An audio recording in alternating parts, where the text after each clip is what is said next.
창세기 29장 31절부터 30장 21절까지의 말씀입니다.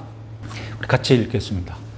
여호와께서 레아가 사랑받지 못함을 보시고 그의 태를 여셨으나 라헬은 자녀가 없었더라. 레아가 임신하여 아들을 낳고 그 이름을 르우벤이라 하여 이르되 여호와께서 나의 괴로움을 돌보셨으니 이제는 내 남편이 나를 사랑하리로다 하였더라. 그가 다시 임신하여 아들을 낳고 이르되 여호와께서 내가 사랑받지 못함을 들으셨으므로 내게 이 아들도 주셨도다 하고 그의 이름을 시몬이라 하였으며 그가 또 임신하여 아들을 낳고 이르되 내가 그에게 새 아들을 낳았으니 내 남편이 지금부터 나와 연합하리로다 하고 그의 이름을 레비라 하였으며 그가 또 임신하여 아들을 낳고 이르되 내가 이제는 여호와를 찬송하리로다 하고 이로 말미암아 그가 그의 이름을 유다라 하였고 그의 출산이 멈추었더라.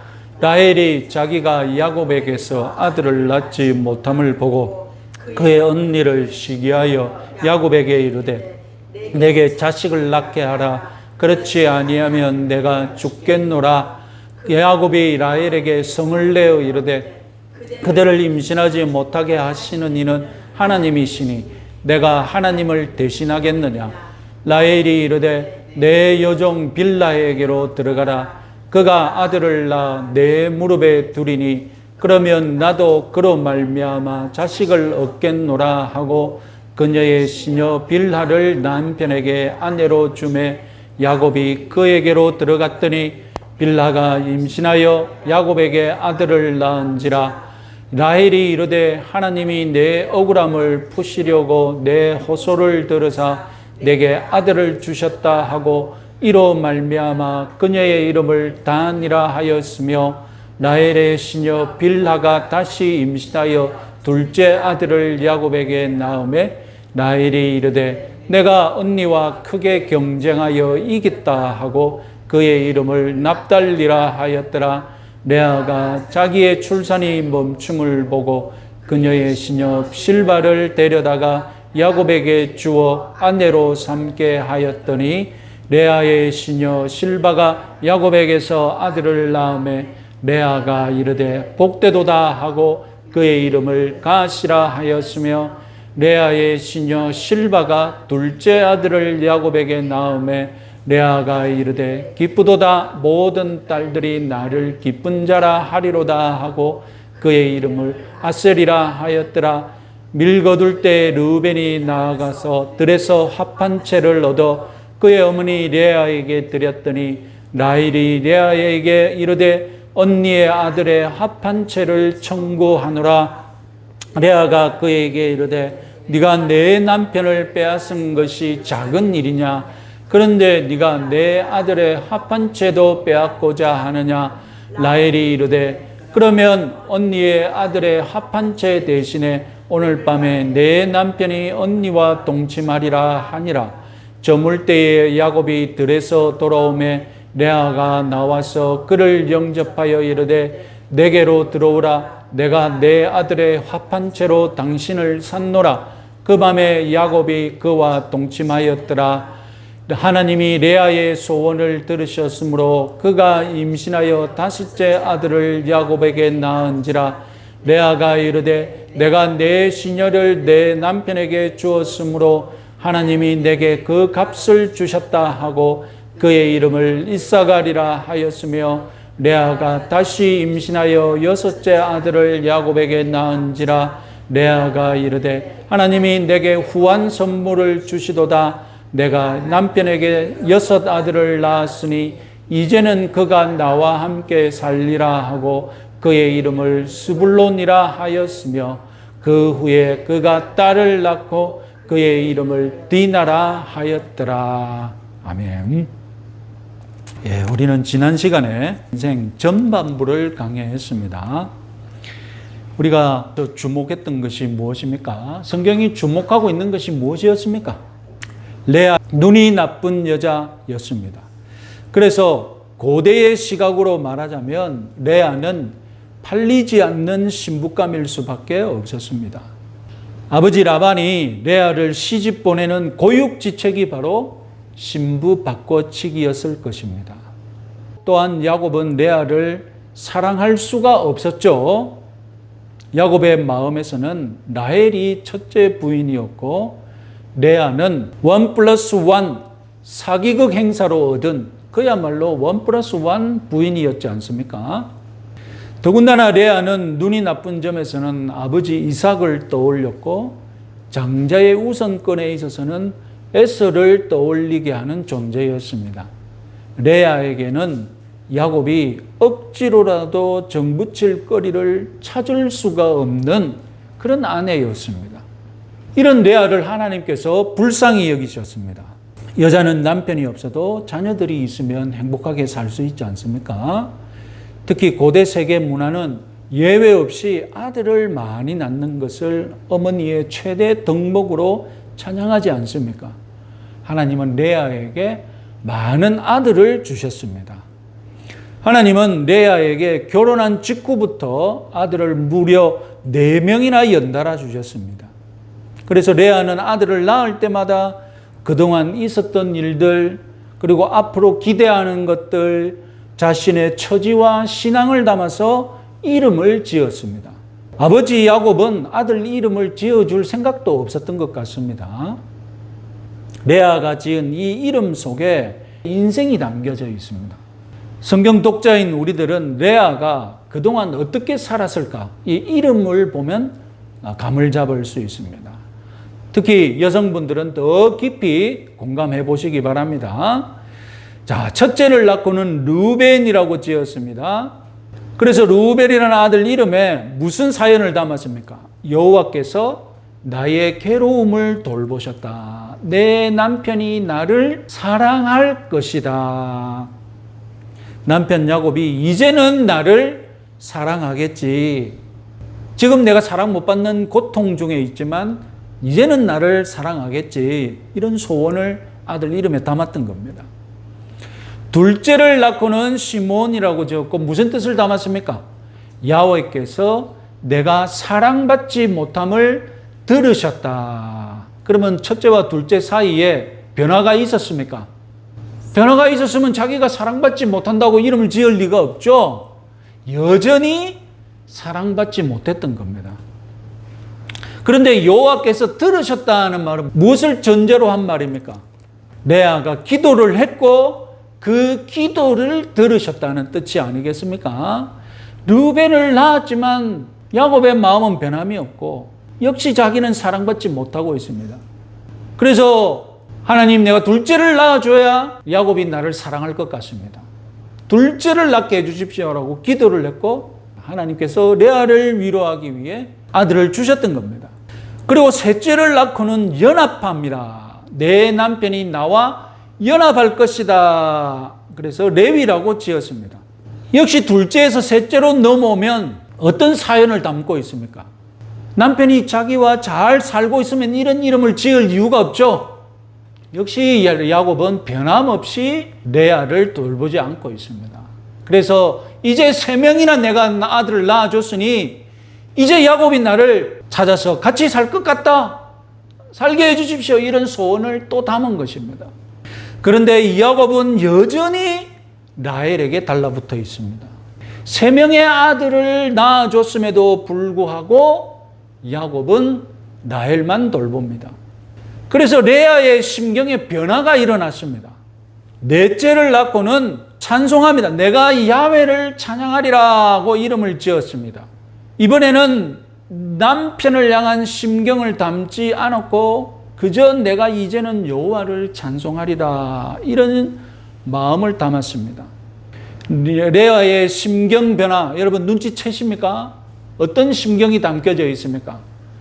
이제 남편은 나 쳐다보지도 않겠다. 남편이 나를 안 쳐다본다면 나도 이제 남편 포기하고 이제 뭐만 바라보겠다는 겁니까? 하나님만 찬양하면서 살겠다. 자, 그러면 야곱은 정말로 성실한 남편이었나? 왜 그렇습니까? 아니, 아들을 넷이나 얻었지 않습니까? 그러면 이 성실한 남편처럼 보이지 않습니까? 우리가 읽었던 31절 레아가 사랑받지 못한다 이렇게 번역되어 있는데 히브리어 세누아는 미워하다라는 뜻입니다. 미워하다는 이 히브리어를 부드럽게 번역하여서 뭐라고 했습니까? 사랑받지 못한다라고 번역했던 겁니다. 아니 야곱이 레아를 미워했는데 레아의 배는 항상 불러 있습니다. 그럼 어떻게 된 겁니까? 야곱은 레아에게 성실한 남편처럼 행동했을까요? 아니죠. 야곱은 아마 장인이 야단쳤을 때만 어쩔 수 없이 레아와 동침했을 것입니다. 이 때를 놓치지 않고 하나님께서 아들이 들어서게 역사하신 것이죠. 그런데 가만히 생각해 보면 레아의 임신은 뜻밖에도 야곱에게는 자유를 줍니다. 왜 자유를 줍니까? 레아의 임신을 핑계로 레아는 신경 안 쓰고 온전히 라헬에게만 정을 쓸 수 있기 때문이죠. 야곱은 은근히 이런 상황이 싫지 않았을 겁니다. 야곱 자신도 라헬에게 사랑을 듬뿍 주면 라헬도 곧 임신할 것이고 그렇게 예상했겠죠. 그런데 라헬이 임신되지 않았습니다. 레아가 첫째를 낳고 난 후 또 억지로 동침했겠죠. 또 레아는 기다렸다는 듯이 임신했고 야곱은 또 임신을 핑계로 9개월 이상 라헬이 아들을 낳을 수 있게끔 온 정성을 쏟았을 것입니다. 그런데도 라헬은 임신되지 않습니다. 이런 일이 세 번째, 네 번째까지 반복되었습니다. 야곱도 바보가 아닌 이상 깨닫는 바가 있겠죠. 이에 반해 깨닫지 못하고 질투에 사로잡힌 라헬, 뭔가 깨달은 야곱, 이들의 대화 우리 같이 한번 30장 1절에서 5절까지 한번 읽어보겠습니다. 라헬이 자기가 야곱에게서 아들 낳지 못함을 보고 그의 언니를 시기하여 야곱에게 이르되 내게 자식을 낳게 하라. 그렇지 아니하면 내가 죽겠노라. 야곱이 라헬에게 성을 내어 이르되 그대를 임신하지 못하게 하시는 이는 하나님이시니 내가 하나님을 대신하겠느냐. 라헬이 이르되 내 여종 빌라에게 들어가라. 그가 아들을 낳아 내 무릎에 두리니 그러면 나도 그로 말미암아 자식을 얻겠노라 하고 그의 시녀 빌라를 남편에게 아내로 주매 야곱이 그에게로 들어갔더니 빌라가 임신하여 야곱에게 아들을 낳은지라. 특히 2절에 레아를 임신하게 하시는 이는 하나님이시다. 야곱이 이렇게 인정하지 않습니까? 레아는 가장인 남편의 사랑을 못 받고 있지만 남편 대신 하나님의 사랑을 받고 있다는 것을 야곱이 인정을 한 셈입니다. 야곱 자신이 봐도 레아의 삶은 하나님의 사랑을 받는 삶이다라고 인정할 수밖에 없었던 겁니다. 라헬에 관해서는 다음 주에 이제 라헬의 하나님을 우리가 따로 시간을 내어서 자세히 알아볼 것입니다. 자, 오늘은 이 욕심 많은 라헬이 자기 여종 빌하를 대리모로 드렸다는 점만 우리가 살펴보겠습니다. 자, 다시 레아를 주목해 봅시다. 29장은 레아의 초반 이야기를 31절 마지막 절에서 이렇게 마무리 짓는데 그 마지막 문장이 그의 출산이 멈추었더라입니다. 그런데 출산이 멈춘 레아를 라헬이 자극합니다. 라헬이 레아를 시기하여서 아들 낳기 시합을 벌였는데 여종 빌하를 대리모로 내세웠던 겁니다. 이제 야곱은 라헬과 대리모 빌하에게 온 신경을 쏟아야 했습니다. 그러니까 욕심이 없었던 레아가 아들 넷만 낳고도 만족하고 있었던 레아가 자극을 받았습니다. 가만히 생각해 보면 어렸을 때부터 레아는 라헬과 비교당하면서 자라왔을 거 아닙니까? 그러면요, 그런 레아가 늘 마음의 상처를 입는 처지였지 않겠습니까? 라헬이 무슨 마음의 상처 입을 일이 있겠습니까? 라헬은 예쁘고 건강하고 뭐 양도 자기가 벌고 레아는 눈이 나빠가지고 그저 집안에 있고 결국 결혼도 라헬 덕에 지금 1+1으로 겨우 시집온 처지이지 않습니까? 그런데 난생 처음으로 레아가 라헬을 이기는 일이 벌어졌습니다. 라헬이 마음의 상처를 입는 종목이 생겼습니다. 뭡니까? 아들 낳기 아닙니까? 아들을 낳는다는 것. 이 고대 여성들에게 얼마나 중요한 일입니까? 가장 중요한 어머니의 덕목 아닙니까? 이 아들 낳기 위해서 레아가 라헬을 압도적으로 이겼던 겁니다. 그러니까 욕심 많은 라헬이 이 아들 낳기 위해서도 레아를 이겨보겠다고 대리모까지 동원하자 지켜보던 욕심 없는 레아마저도, 만족하고 있었던 레아마저도 지기 싫다는 듯이 경쟁심이 생겨버린 겁니다. 30장 9절 같이 한번 읽어보겠습니다. 레아가 자기의 출산이 멈춤을 보고 그의 시녀 실바를 데려다가 야곱에게 주어 아내로 삼게 하였더니, 그리하여서 레아와 라헬의 1차전 아들 낳기 시합에서 레아가 4대 0으로 이겼는데, 이제 레아와 라헬 2차전은 대리모 전쟁으로 확전되었던 겁니다. 그런데 하나님께서 이 대리모 전쟁에서도 레아가 지지 않도록 배려해 주셨습니다. 그래서 대리모 전쟁에서는 2대2로 동률을 이루게 하셨습니다. 실바가 낳은 아들들의 이름 보십시다. 실바가 낳은 아들의 이름 갓, 복 받았습니다, 이런 뜻입니다. 그리고 기쁨이라는 뜻을 가진 아셀, 역시 남편에 대한 기대는 없죠. 남편에 대한 기대는 없고 오직 하나님에게서 내가 복을 받았다, 하나님 덕분에 내가 기쁘다, 이런 마음을 아들 이름을 지으면서 담았던 겁니다. 이젠 남편이 없어도 기쁘게 살 수 있는 게 적응이 다 된 거예요. 이렇게 아들 6명을 키우는 재미, 그리고 여호와 하나님을 남편 삼고 사는 재미를 누리며 살면 되는데, 라헬이 레아를 또 자극합니다. 그것이 바로 합한채 사건입니다. 이 합한채가 구체적으로 무엇이었는지 간에 여자의 임신을 돕는 식물로 고대에 알려진 것입니다.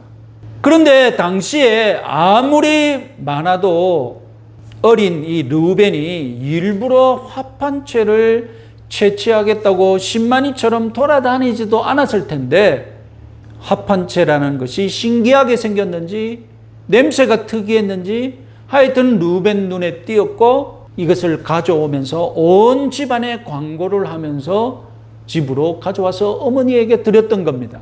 그러니까 당장 아들이 없는 이 라헬이 합한채마저도 가지고 싶었던 거예요. 이것만 먹으면 임신이 된다고 하니까.